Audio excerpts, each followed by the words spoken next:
I'm the owner of Tracey'sFancy.com, and I'm so excited to be here today. Thank you so much, Jenna, for asking me to come and be a part of your Finish of the Month Club. It was so difficult for me to decide what finish to share with you guys, but Jennifer and I decided that we would go with a creative pour technique. It's something that's a little bit new to me. I am not really an expert in it by any means, but I was looking for something to challenge me. I was getting a little bored with the same old look and the same old finish, and I've always seen these acrylic pours on canvases and things like that. I hadn't seen a whole lot on furniture, so I decided that I would try this on furniture, and I love, love, love the outcome. You never get the same thing twice. It is so completely unique, and it's a great way to mix a lot of colors all at once. The piece that you've seen that was completed was done with a lot of really bright colors, which is more my style, but today I'm gonna do it on a gray piece that I've prepared for you guys, and it's gonna be more of a subtle look, I'm hoping. I have not done a practice run with these colors yet. I decided that I would take you guys along with me. So thank you for joining me. Thank you for letting me be here, and let's get started.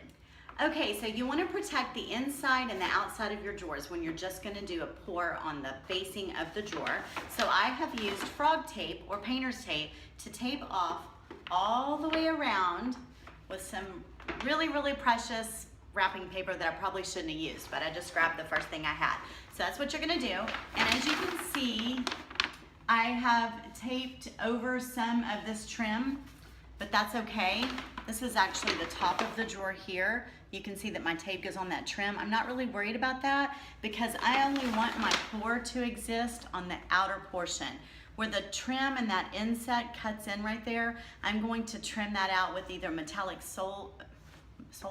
metallic gold or metallic silver. So I'm not too worried about that. I will use a rag after I've done a pour. I'm going to use a rag to wipe that off. As you can see in the bright color pour that I did, I trimmed out those bright colors in metallic gold, and it looks amazing. So that's what we're going to do. Okay, on to the next step. Okay, so the next step is mixing your paints. I am using black, white, and a metallic silver, and all you need is something to mix your paints in. So I am using, I don't know how many ounces these are, but I'm using just these little clear like punch glasses that you can get.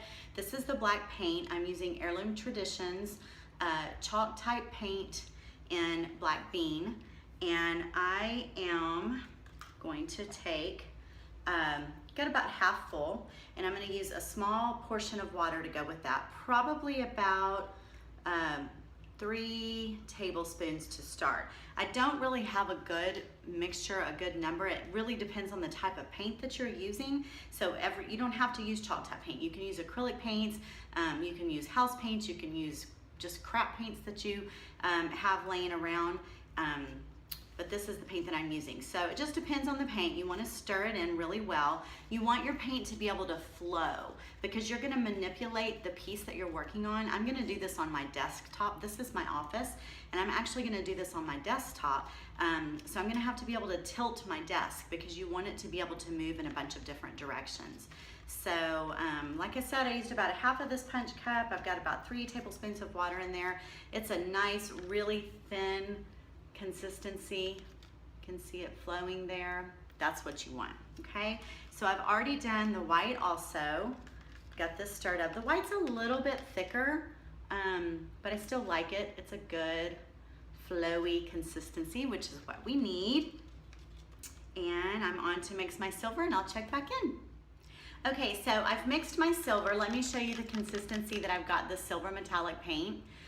This required a little bit more water this time. This is Modern Masters Platinum, Silver Platinum is what it's called.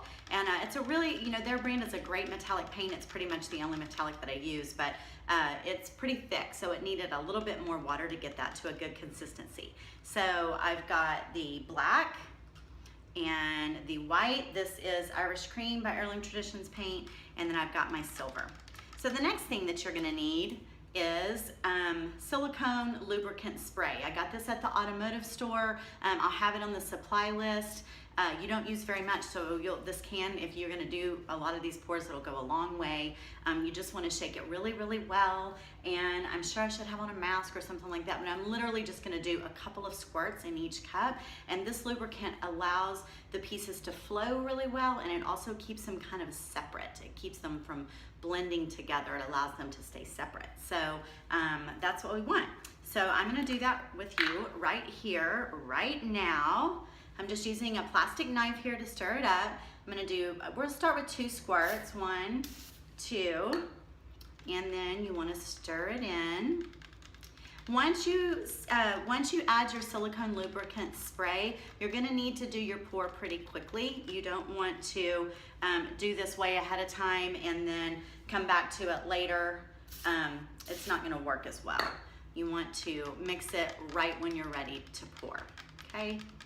So I'm getting my silver stirred in and a couple little sprays to the black bean and stir that one up. All right, so we're ready to pour. One thing I do want to tell you is it's gonna be messy. So I have some really thick cardboard and a cloth laid down. When I do it, normally I use a plastic tarp, but I felt like with me moving around on top of plastic, it would be really crunchy and making an awful noise. That would irritate me. So I'm just using cardboard and fabric that I don't mind tossing. So we're gonna start our pour, and I'm gonna get it moving for you guys. I hope I can get good direction because I'm filming this myself today.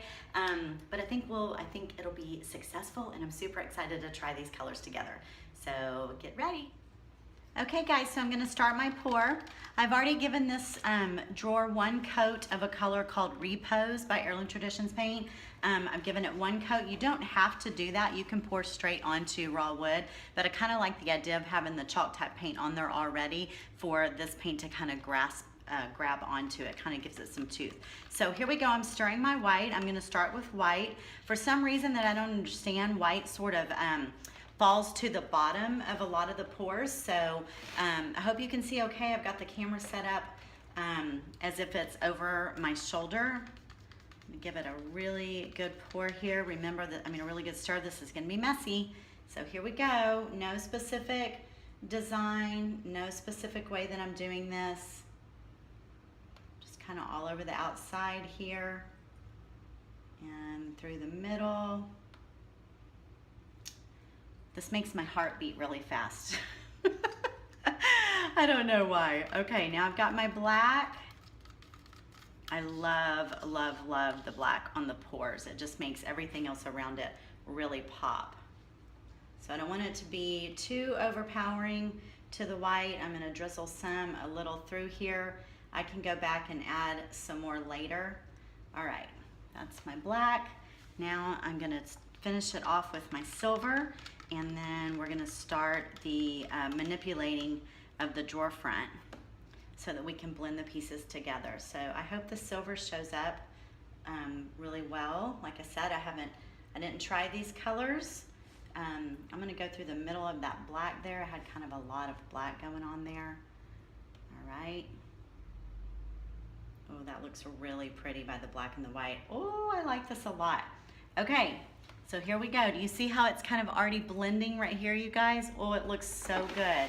All right, I'm gonna go this way. Actually, I'm gonna go that way.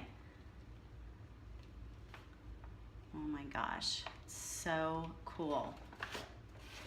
I'm gonna come down a little bit, making sure all the parts of the drawer are getting covered. The silver looks a lot like the gray, but in the light, I can actually see the metallic of it. Can you guys see it moving?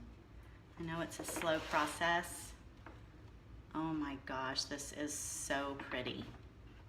So, so pretty. So I'm just letting it drip right off the edge.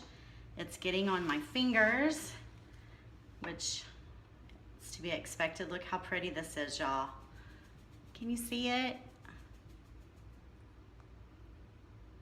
I love this. All right, I think everything's covered. I'm gonna let that run off just a little bit, get some really good vertical, or actually it's kind of an angled movement in it. Everything's nice and smooth, and then I'm just gonna turn it up and I'm gonna let it sit. So I'm gonna wipe my hands off and we'll come back and I'll explain the rest of the process. So I've got a wet, not a wet cloth, just a plain, dry, cut up t-shirt, and I just put my finger in it like this and I clean off my edge. Now, like I said, if you're doing a flat drawer that has no decorative edge and you wanna let this go right off of the, right off the edge, that works perfectly too. You can do that, but I kind of like to trim mine out. I like borders and edges, and I don't know, it's kind of I think it's part of my OCD. I don't really have OCD, but I do like things to be symmetrical and have borders and edges, which is why this is so fun to me, because this is not perfect.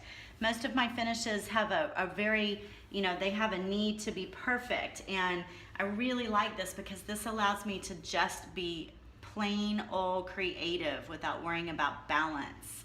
I really, really like that. So do you see how I'm cleaning this off?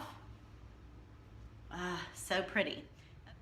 Isn't that gorgeous? Do you see over here on the side, do you see these little circles that are coming through? Those are called cells, C-E-L-L-S. And those are brought forth by the silicone spray. And that's it, you guys. It's that easy. You want to let it sit for about 3 days to cure, and then you can cover it with either a resin or a water-based sealer of your choice, and put your hardware on, and that's the final product. It's that easy. I hope you guys have enjoyed this. I hope it's inspired you, and I can't wait to show you the finished product. Thanks again for having me. Bye-bye.